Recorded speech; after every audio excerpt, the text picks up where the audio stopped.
Iya. Pertanyaan yang bagus, Ustaz. Kenapa kita di awal-awal belajar ini cenderung keras? Apakah salah kita dalam manhaj menuntut ilmu atau bagaimana? Sebenarnya saudara-saudariku, jamaah kaum muslimin dan muslimat, apa yang menyebabkan kita seperti itu? Sebenarnya kita harus melihat bagaimana metode Rasulullah SAW membina para sahabat dahulu. Coba lihat awal-awal Rasulullah berdakwah. Apa yang beliau tanamkan dan apa yang beliau ajarkan.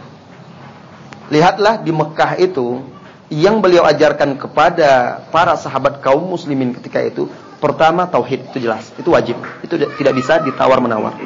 Bahkan walaupun bagus akhlak orang itu, tapi dia tidak bertauhid juga tidak berguna, karena itu pondasi. Tetapi setelah tauhid itu, apa lagi yang ditekankan oleh Rasulullah SAW di situ? Rasulullah SAW mengikat hati dan jiwa para sahabat ketika itu dengan apa? Dengan akhirat. Dengan akhirat. Makanya ayat-ayat Makkiyah itu, kalau kita lihat, ayat-ayat Makkiyah itu sifatnya diantaranya, selain masalah tauhid, juga banyak menyebutkan tentang surga dan neraka. Nah kita, ini yang jarang. Kita belajar akidah, alhamdulillah. Tetapi, pengenalan terhadap yaumil qiyamah, terhadap akhirah, terhadap kehidupan nanti, itu kurang. Sehingga perasaan takut kita itu, tawadhu kita itu kurang. Nah, jadi kalau kita lihat sifat dakwah Rasulullah SAW ketika di Mekah itu, kita akan lihat seperti itu. Jadi pertama, Rasulullah menanamkan akidah, kemudian mengikat kaum muslimin ketika itu dengan akhirat, ya, dengan akhirat. Kemudian yang ketiga, Rasulullah SAW juga membina para sahabatnya itu dengan sholat malam. Maka waktu itu belum disyariatkan sholat 5 waktu, tetapi mereka sudah sholat tahajud. Seperti dalam surah Al-Muzammil itu sudah turun syariatnya. Nah ini penting. Kebanyakan kita para penuntut ilmu, sebagaimana yang saudara kita tanyakan tadi, kita belajar menuntut ilmu. Tetapi lihatlah, kita belajar akidah, kita belajar sunnah, bid'ah, tetapi walaupun kita belajar akidah, kita tidak mengenal betul bagaimana akhirat itu. Kurang kajian-kajian tentang masalah apa sesudah mati, bagaimana yaumul qiyamah, bagaimana surga dan neraka. Sehingga kurang rasa takut kita. Karena ketika kita memahami hakikat surga dan neraka itu ada inkisar. Sikap merendahkan diri, tawadhu di hadapan Allah Azza wa Jalla. Nah ini penting. Kemudian salat malam juga. Kebanyakan penuntut ilmu kita terus terang ibadahnya kurang. Ya. Salat malamnya, silakanlah lihat di pesantren-pesantren, atau tanyalah sahabat-sahabat kita yang penuntut ilmu itu. Sementara Rasulullah SAW mendidik dan menempa sahabat-sahabat ketika itu dengan salat malam ketika di Mekah. Belum lagi ada salat 5 waktu. Nah ini sangat penting bagi kita. Jadi setiap kita bisa introspeksi diri kita, di mana sih letak kekurangannya. Kenapa kok kita kesannya kasar, kesannya keras? Kenapa? Karena ada di sini kekurangan kita dalam bagaimana kita mendidik dan membina diri kita. Allahu a'lam bissawab. Iya. Iya, fadhil. Agak keras ya. Ya ini mic-nya karena saya begini-begini kan jadi lari deh. Ada pertanyaan ini di kertas. Sahkah salat kita apabila kita tidak mengetahui arti dari bacaan salat tersebut? Kalau sahnya sah, hanya saja masalah kesempurnaannya lagi. Ya, masalah kesempurnaan salat kita dan juga masalah manfaat dan buahnya. Karena jika kita ingin, karena ruh dari salat itu, wahai saudariku, wahai saudaraku adalah khusyuk. Adalah khusyuk, itu ruh salat itu. Apa buktinya bahwa ruh salat itu adalah khusyuk? Sampai-sampai Rasulullah SAW melarang kita salat dalam kondisi menahan hajat. Kalau sudah tidak tahan, tidak boleh salat, makruh. Kenapa? Karena kita sudah disibukkan oleh itu, sehingga hati kita tidak hadir lagi dalam salat. Kenapa Rasulullah SAW melarang kita sholat ketika makanan sudah terhidang? Bahkan kalau makanan sudah terhidang, datang waktu sholat, dahulukan makan. Kenapa? Supaya Sholat kita itu khusyuk. Jangan terbayang pula nanti sedang sholat terbayang pula mandi itu. Iya. Wah, perut lapar, makanan sudah terbayang-bayang. Hilang kekhusyukan. Nah, ruh sholat itu adalah khusyuk. Salah satu jalan, salah satunya. Ini baru salah satunya. Salah satu jalan untuk khusyuk itu paham apa yang kita baca. Paham apa yang kita baca. Kalau kita tidak baca, bagaimana hati kita akan memahaminya? Kita tidak paham maknanya. Bagaimana akan terasa keagungan dan kebesaran Allah Azza wa Jalla? Al-Fatihah yang kita baca saja mungkin kita bisa menerjemahkannya. Tetapi yang saya maksud di sini bukan sekedar menerjemah, ma'ani, makna-makna yang terkandung di situ. Nah, ini mustahil kalau kita tidak belajar. Oleh karena itu, kalau kita lihat buku-buku para ulama itu, mereka bukan seperti Syekh Muhammad bin Shalih Al-Utsaimin itu, beliau juga mensyarah. Ketika menjelaskan tentang sholat itu, setiap zikir-zikir sholat itu bacaan itu disyarahnya. Ada syarah doa iftitah, ada syarah ini, syarah itu dan segala macamnya. Itu perlu. Sehingga ketika kita sholat itu, kita bisa mengikuti ayat atau bacaan itu dan menghayati, merenunginya, merasakan keagungan dan kebesaran Allah Azza wa Jalla. Apa yang membuat salah seorang sahabat ketika pulang dalam sebuah peperangan, lalu dia ditugaskan menjaga di pintu lembah itu, sholat dia di situ sambil membaca surah Al-Kahfi, dipanah 3 kali oleh musuh itu, oleh orang kafir itu, menembus dadanya, mengucurkan darah. Kenapa dia bisa tahan dan tidak berhenti sholat? Kalau sholatnya tidak khusyuk, tidak akan bisa seperti itu.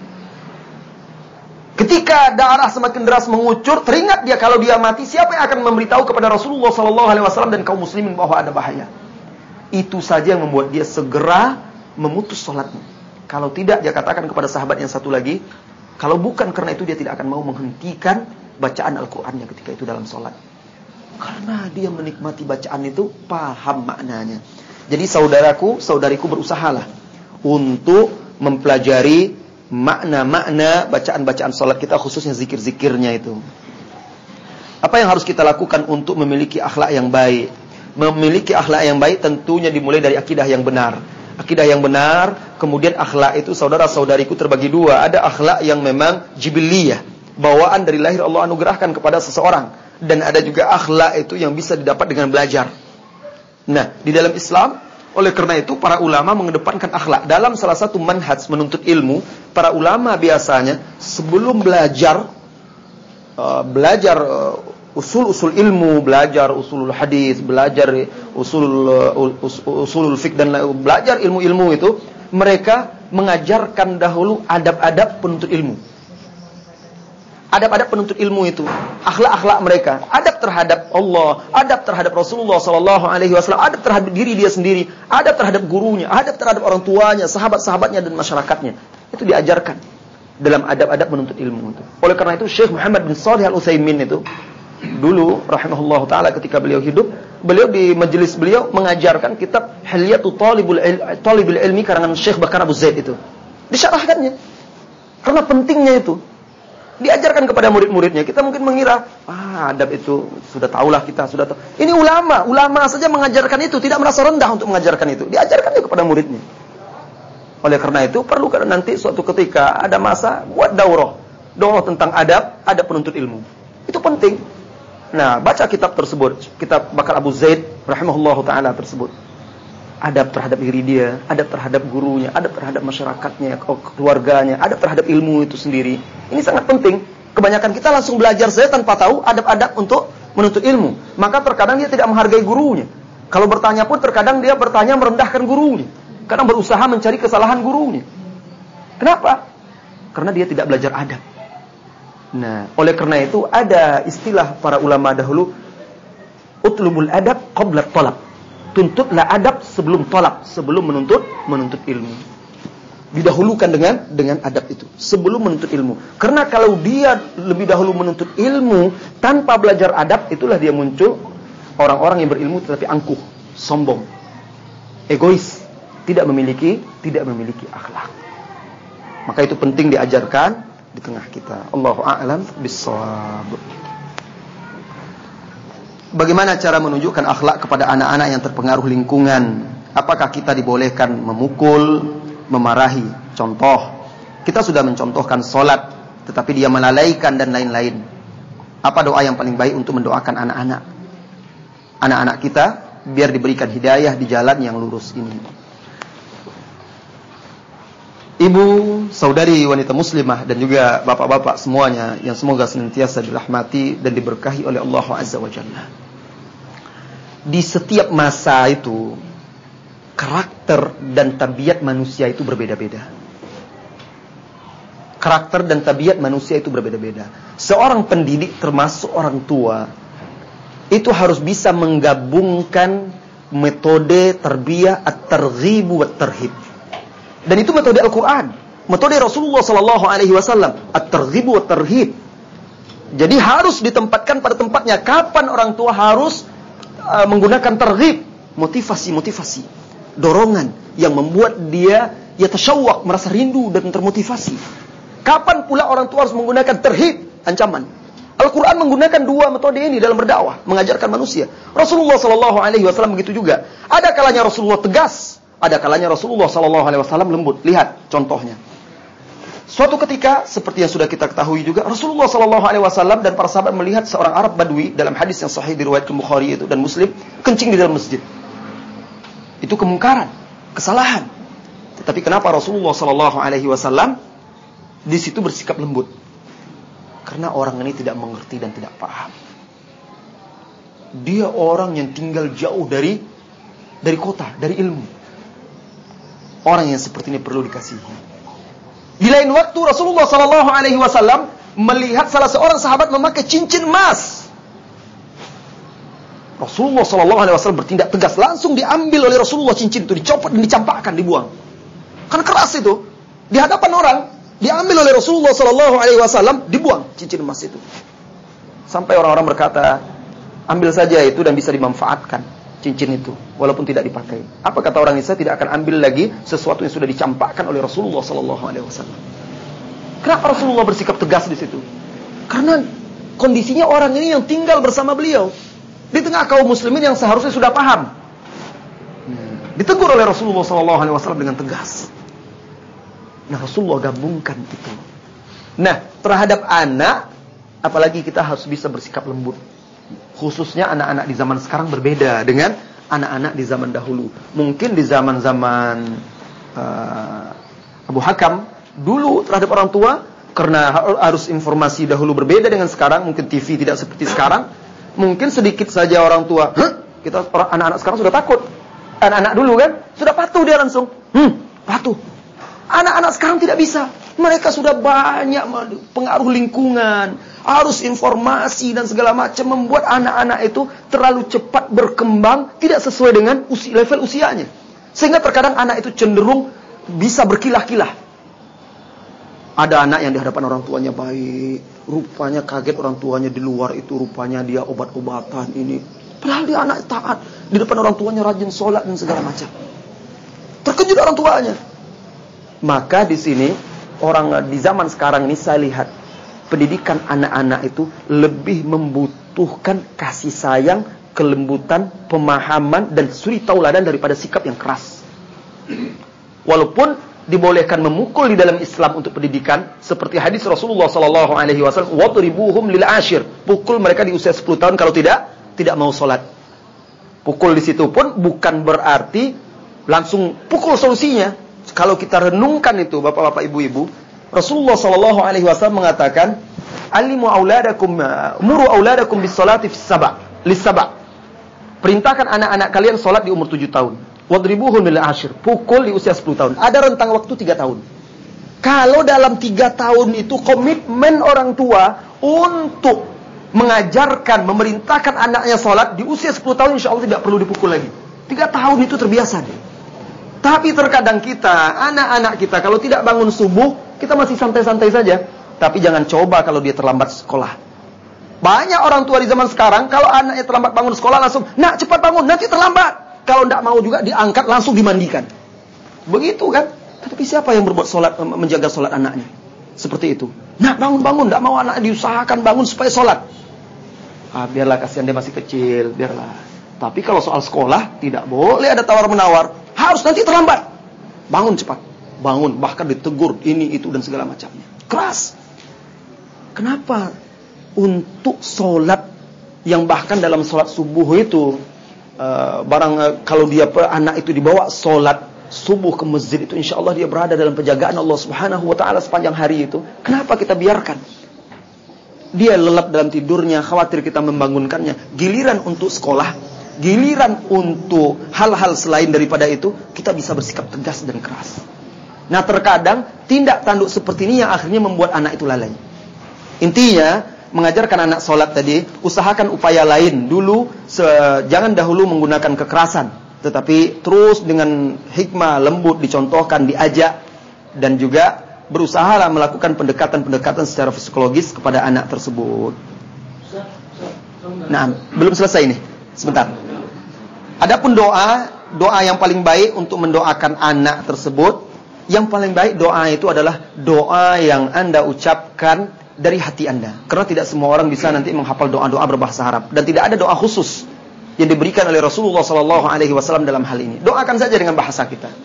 Kalaupun ada doa seperti di dalam surah Al-Furqan itu, Rabbana hablana min azwajina wa dzurriyyatina qurrata a'yun waj'alna lil muttaqina imama.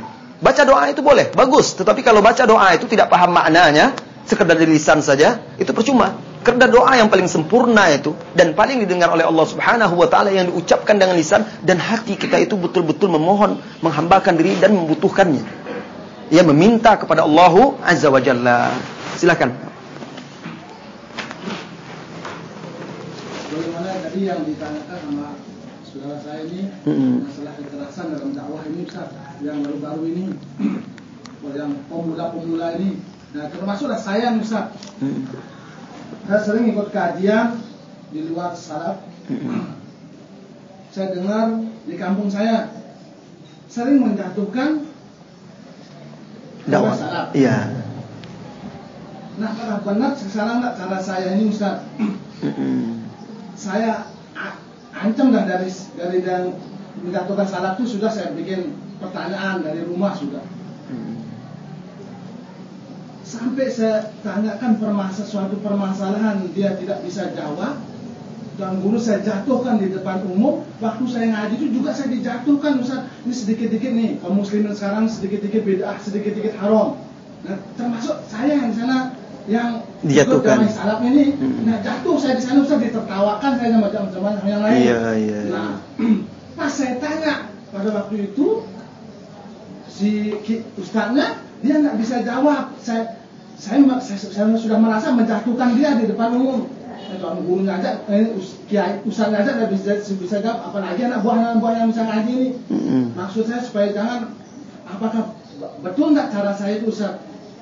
Niat saya sudah jelek dan ingin saya jatuhkan dia di depan umum. Saya juga dijatuhkan di depan umum Ustaz. Iya. Jadi ada kitab yang bagus dikarang oleh Ibnu Rajab. Jadi di situ judulnya An-Nasihah. Pokoknya intinya itu nasihat itu bukan ta'yir. Nasihat itu bukan celaan. Ya. Ketika seseorang itu ingin mengingkari kemungkaran atau berdakwah, niat pertama itu haruslah betul-betul karena Allah. Dan niat untuk menyelamatkan orang itu dari kesalahan. Niat untuk menyelamatkan orang itu dari kesalahan, bukan untuk menjatuhkan dia. Jadi sedikit agak menyimpang dari itu. Suatu ketika salah seorang ulama salaf tabi'in, imam di masa tabi'in, melewati sekelompok orang yang menghujat, mencela, mencaci maki seorang pelaku dosa. Jadi orang ini ketahuan melakukan dosa, dihujat, dicaci maki. Berhenti imam ini. Jadi berhenti imam ini. Mungkin karena suara kurang keras jadi seperti itu. Jadi berhenti imam ini, ya ibu-ibu ya, berhenti dia. Kemudian dia tanya kepada orang-orang ini, bagaimana kalau sekiranya saudara kalian ini jatuh ke dalam sumur? Apa yang kalian lakukan? Lantas orang-orang ini berkata, kami akan segera meraih tangannya, membantunya untuk keluar. Apa kata imam ini? Begitulah. Ketika kita melihat saudara kita jatuh, bukan kita marah-marahi. Misalnya dia hanyut di lautan itu, terseret ombak, langsung kita marah-marah di pinggir laut itu. Makanya salah, dilarang mandi juga. keburu tenggelam dia. Tetapi seharusnya kita raih tangannya dahulu. Kita tolong dia biar keluar dari kesalahan itu. Biar keluar dari kesalahan itu. Setelah lepas nanti dia selamat, nasihati dengan baik. Ini dia cara menyelamatkan. Tetapi kalau seandainya kita langsung kita hujat, kita niatkan untuk menjatuhkan dia, berarti niat kita bukan untuk memperbaiki kesalahan dia. Nah, jadi lain kali kalau kita membuat pertanyaan untuk orang itu, niatkan, ini bukan untuk menjatuhkan dia, tapi niatkan mudah-mudahan dengan itu dia sadar. Dia sadar bahwa dia tidak punya ilmu dalam hal itu, sehingga dia berusaha untuk mempelajari hal tersebut. Jadi niat kita untuk menasihati tulus karena Allah Subhanahu wa taala, karena salah satu makna nasihat itu adalah tulus. Ikhlas, itu makna nasihat itu. Ya. Jadi kalau memang niat kita untuk menjatuhkan tidak boleh. Apalagi kalau orang itu tokoh di tengah masyarakat dan kita bukan siapa-siapa. Kita masyarakat biasa, jamaah biasa, dia tokoh, didengar kata-kata dia oleh masyarakat. Kalau kita menjatuhkan dia bisa saja dengan kedudukan dia untuk menjatuhkan kita dan merendahkan kita. Oleh karena itu, ketika kita ingin menasihati seseorang itu, kita lihat siapa dia. Kalau dia seorang tokoh, seorang pemimpin masyarakat, seorang guru, seorang ustadz, maka kita posisikan dia seperti itu juga. Jangan kita jatuhkan. Misalnya datang kita 4 mata kepada dia, itu lebih baik. Datang 4 mata kepada dia, lantas kalau kita tidak bisa menjelaskan, berikan buku. Pak Ustadz, saya beli buku, ini bagus sekali. Nah, mungkin Pak Ustadz bisa baca, atau ini ada hadiah dari saya. Nah, atau pura-pura bertanya, tidak apa-apa. Pak Ustadz, ini saya beli buku ini, mungkin Pak Ustadz nanti baca bisa jelaskan kepada saya. Nah, bahkan salah seorang ulama di Mesir, dulunya di India, dulunya dia sangat membenci dakwah Al-Imam Muhammad bin Abdul Wahab. Dakwah Wahabiyah kata mereka itu sangat dia benci. Sedikit saja terdengar nama itu, wah ini Wahabi. Sampai ada salah seorang Arab yang ke sana, dibawanya kitab tauhid itu, dia koyakkan sampulnya yang di situ tertulis namanya, dia hadiahkan kepada ulama tersebut. Dia katakan, saya ada dapat buku seperti ini, mungkin Syekh bisa baca dan mengetahui isinya. Dia baca, setelah dia baca dia tanyakan apa pendapat Syekh. Bagus, ini buku luar biasa, Al-Quran, hadis, tauhid, ini yang hak itu. Lalu baru dia katakan, siapa pengarangnya? Dia sebut pengarangnya Syekh Muhammad bin Abdul Wahab. Kaget dia, tapi dia tidak bisa apa-apa lagi. Mau dihujat, mau disalahkan, dia sudah mengakui kebenarannya. Lihat, luar biasa. Hikmah dalam berdakwah. Bahkan Syekh Muhammad Hamid Al-Faqih yang dari Mesir itu, awalnya dia Asy'ariyah akidahnya dan tidak mengikuti manhaj salaf. Awal mula dia mengikuti manhaj salaf itu karena seorang petani. Ketika dia pulang dari Al-Azhar ke kampungnya, di tengah jalan dia beristirahat di sebuah kebun ladang. Ternyata di pondok itu apa namanya? Burugah di sini namanya ya. Nah, Burugah di sini. Di situ petani itu meletakkan kitab-kitab. Kitab-kitab karangan Ibnu Taimiyah, karangan Ibnu Qayyim, siapa saja yang singgah bisa baca. Dia baca tertarik dia dari situ. Di situ awal dia tertarik dakwah salafiyah itu. Subhanallah. Nah, jadi luruskan niat kita bahwa tujuan kita betul-betul ingin menyelamatkan saudara-saudari kita itu dari kesalahan, dari ketergelinciran, dari bid'ah, dari penyimpangan-penyimpangan yang barangkali dia lakukan. Allahu a'lam. Waktu habis ya. Mohon maaf karena waktu kita terbatas, sudah menjelang maghrib. Mudah-mudahan bisa bermanfaat, lebih kurangnya saya minta maaf. Wassallallahu wasallam ala nabiyyina Muhammad walhamdulillahirabbil alamin. Subhanakallahumma wa bihamdika asyhadu an la ilaha illa anta astaghfiruka wa atubu ilaik. Assalamualaikum warahmatullahi wabarakatuh.